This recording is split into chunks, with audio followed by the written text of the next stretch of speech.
نیچے سے لے کر اوپر تک یہ شاہ دولے کے چوہے ہیں، کیونکہ ان کے ذہن میں سوائے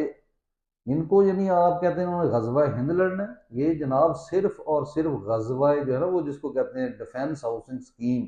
وہ والا لڑ سکتے ہیں، باقی یہ کس قابل ہیں؟ یعنی ان میں ہر شخص نے آئین توڑا، ہر دور میں آئین توڑا، اور یہ کیا کرتے رہے کہ ڈھٹائی کے ساتھ آگے یہ کہتے رہے کہ ہمارا جناب اس پولیٹیکل سسٹم میں کوئی تعلق نہیں ہے، ہم یہ کر رہے ہیں، اور وہی چیزیں آج تک جناب یہ اسلام کے نام پر، یہ جمہوریت کے نام پر اس قوم کو ڈستے آئے ہیں۔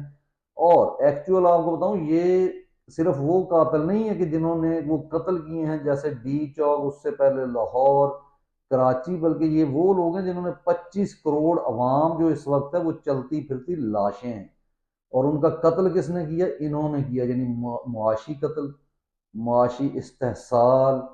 قوم کے لیے مستقبل کو تاریک کر دیا، قوم کے بچے در در کی ٹھوکریں کھاتے پھر رہے ہیں، بیکاریوں کی طرح دوسرے ممالک میں جا کر نوکریاں ڈھونڈتے ہیں، اور یہاں پر ان کی جناب جو ہے عیاشیاں پوری نہیں ہوتی ہے، ریٹائرمنٹ کے بعد بھی جاب کرتے ہیں، یہ ٹھیک ٹھاک مال بناتے ہیں، پورے ملک کا سسٹم انہوں نے اپنے چند روزہ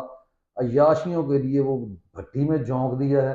بڑے سے بڑا انہوں نے سیاستدان جو کوئی آیا ہے اس کو انہوں نے کبھی برسر اقتدار نہیں آنے دیا، رہنے نہیں دیا، اور خود یہ کبھی اقتدار سے الگ نہیں ہوئے۔